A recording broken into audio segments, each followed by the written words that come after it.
Buenas tardes, mi nombre es Jessica Agames, soy docente de la Universidad de Córdoba y hoy vamos a hablar sobre los modelos didácticos. Pero antes de empezar a hablar sobre los modelos didácticos, es importante que sepamos a qué le llamamos modelos didácticos. Llamamos modelos didácticos a todos los planes que son estructurados y que pueden usarse para configurar un currículo, para diseñar materiales de enseñanza-aprendizaje y para orientar las enseñanzas en el aula. Es decir, los modelos didácticos son esa herramienta útil que utiliza el docente dentro de su aula de clase para establecer un vínculo, no solamente que permita el desarrollo del proceso de enseñanza-aprendizaje, sino la unión entre la teoría y la práctica y así lograr un aprendizaje significativo en los estudiantes. Bajo los modelos didácticos es pertinente entender que buscan la organización a través de convertirse en una guía de acción para desarrollar en el aula de clase que permita el reconocimiento de los elementos que participan en el proceso educativo, que permita o que facilite el análisis de cada uno de ellos y la contextualización de los mismos. Existen varios modelos didácticos. Vamos a iniciar con el modelo didáctico tradicional. El modelo didáctico tradicional se caracteriza porque o para qué enseñar. El objetivo principal de por qué enseñar bajo un modelo didáctico tradicional es proporcionar las informaciones fundamentales de la cultura vigente. Se obsesiona por los contenidos. ¿Qué significa que se obsesiona por los contenidos? Bajo un modelo didáctico tradicional se sigue una secuenciación o una planificación estructurada de contenidos que deben desarrollarse a cabalidad de parte del docente, quien es visto bajo un modelo didáctico tradicional como el poseedor del conocimiento y de él depende la transmisión de ese conocimiento de una forma adecuada al estudiante.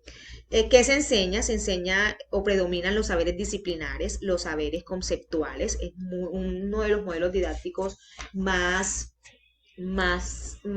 riguroso en cuanto a la adquisición de conocimiento. Por lo tanto, es muy cuantitativo. En este modelo didáctico tradicional, los intereses de los estudiantes no son tenidos en cuenta, pues el estudiante es visto como un receptor, como un acumulador de conocimiento. Se establece una relación muy lateral, muy unilateral en el aula de clase, en donde el docente simplemente reproduce el conocimiento, porque él tampoco es innovador en el aula de clase, él simplemente reproduce el conocimiento que encuentra o que es previamente suministrado o es previamente entregado a él y lo replica a sus estudiantes. Entonces, tanto el docente como el estudiante adquieren un rol pasivo. El docente es quien tiene el dominio del aula de clases, pero no puede expresar o no puede idear la forma de expresar ese conocimiento de una manera que le permita al estudiante adquirirlo de mejor forma, porque debe seguir una secuencia lógica, debe seguir un procedimiento que debe de tener como objetivo, como finalidad, el cumplimiento o el desarrollo eficaz de la clase. Por lo tanto, en este modelo didáctico tradicional se enseña a través de exposiciones, se enseña a través de clases magistrales, se enseña a través de la consignación de actividades en el cuaderno, a través de la repetición, a través de la memorización. Es un modelo didáctico en donde la evaluación son test cuantitativos que permiten la cualificación del estudiante por una nota. Por lo tanto, es muy positivista, es un modelo didáctico que está basado en los resultados. Y este modelo didáctico tradicional es muy usado en las instituciones colombianas porque nosotros estamos regidos por unas pruebas saber, estamos regidos por unas pruebas IFES y hay unos estándares. Aquí no hay un colegio que sea bueno porque enseña a sus estudiantes a cuidar el medio ambiente o no es lo que más prevalece o importa. Aquí hay un colegio es bueno porque en las pruebas IFES le fue muy bien o ocupó o está en el ranking de las 10 mejores instituciones. Entonces, es un modelo didáctico muy cuantitativo y muy competitivo. No les estoy diciendo con esto que sea un modelo didáctico malo, simplemente tiene sus características, las cuales las estoy haciendo saber hoy. Continuamos con el siguiente modelo didáctico, el que es el modelo tecnológico. El modelo tecnológico, su nombre no lo vamos a relacionar con tecnología, no es la vinculación de la tecnología propiamente dentro del aula de clases, no, o dentro del proceso de enseñanza-aprendizaje. Se denomina modelo tecnológico por la tecnificación del proceso de enseñanza-aprendizaje. De hecho, guarda mucha relación con el modelo tradicional. El modelo tecnológico o técnico es un modelo en donde el proceso de enseñanza-aprendizaje es muy guiado, es muy estructurado, es un modelo Es decir, en este modelo tecnológico, el, el proceso es visto el proceso de enseñanza-aprendizaje es visto como un proceso que debe ser estructurado, debe ser guiado y que cada paso a paso debe cumplirse para que el proceso de enseñanza-aprendizaje se dé. Bajo un modelo didáctico tecnológico, ¿para qué se enseña? Para proporcionar una formación moderna y eficaz al estudiante, se obsesiona por el cumplimiento de objetivos y sigue una programación detallada. Aquí les voy a hacer la relación de por qué a lo tecnológico. Chicos, cuando nosotros vamos a armar de pronto un artefacto tecnológico, nos dan unas instrucciones, nos dan un manual. Ese manual hay que seguirlo paso a paso. No hay varias formas de armar ese artefacto, no hay varias formas de hacer el proceso, hay una sola. Bajo el modelo tecnológico, bajo el modelo didáctico tecnológico sugiere que hay una sola forma para hacer el proceso de enseñanza-aprendizaje. Entonces, ese proceso de enseñanza-aprendizaje debe seguir ese paso a paso para el cumplimiento de los objetivos. Por eso es su obsesión por ellos. El fin último es el cumplimiento a cabalidad de los objetivos educacionales, de los objetivos de enseñanza propuestos. Bajo un modelo tecnológico, bajo un modelo didáctico tecnológico se enseñan saberes disciplinares actualizados, se incorpora información que esté a la vanguardia del momento, expuesta por expertos. Es un modelo en donde le dan importancia a lo actual, a lo contextualizado, pero en pro del cumplimiento eficaz de los contenidos.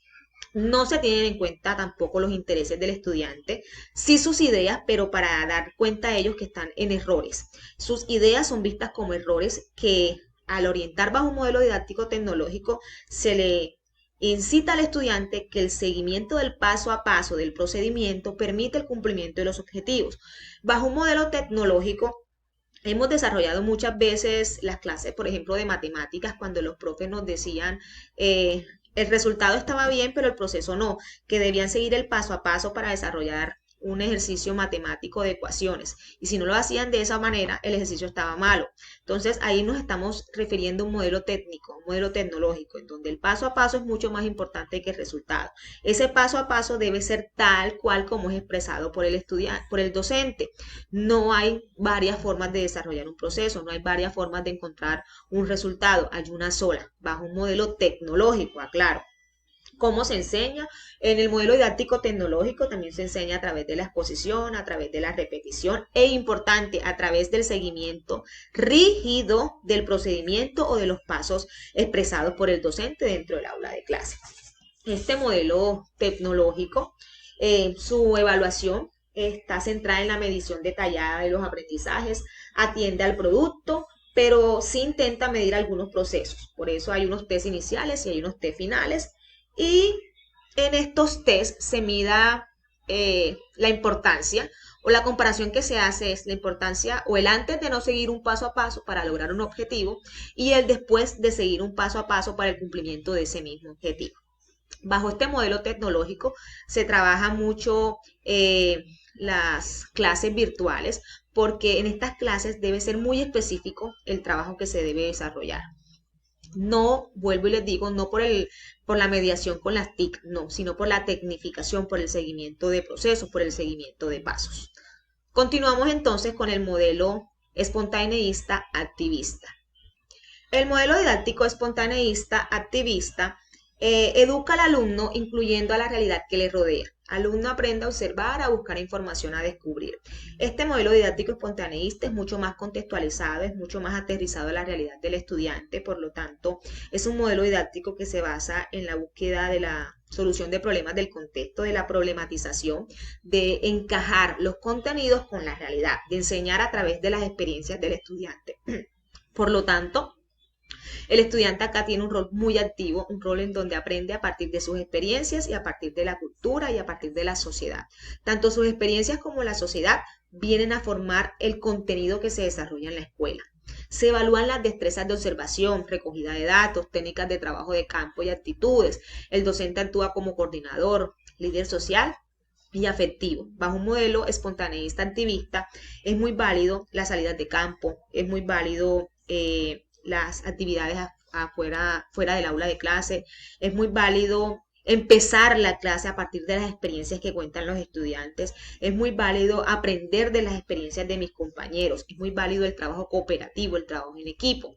La evaluación se centra en las destrezas y actitudes de los alumnos, es decir, se basa más en el comportamiento, más hacia lo actitudinal, más hacia lo valorativo, más hacia lo procedimental.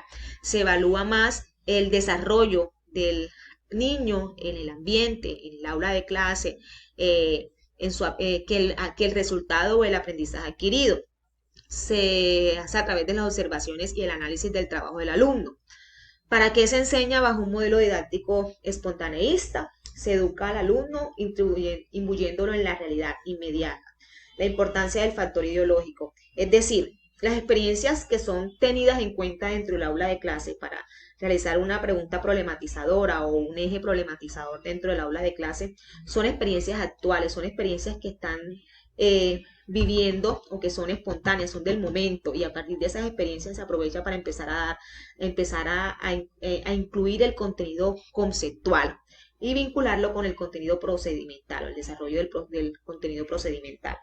Los contenidos presentes en la realidad inmediata le da importancia a las destrezas y a las actitudes. Bajo un modelo espontaneísta, el protagonista es el alumno que realiza gran parte de las actividades. El docente simplemente es un guía, es un instructor, le da libertad al estudiante, pero libertad, no libertinaje en cuanto a la adquisición de los conocimientos, en cuanto al desarrollo de las actividades.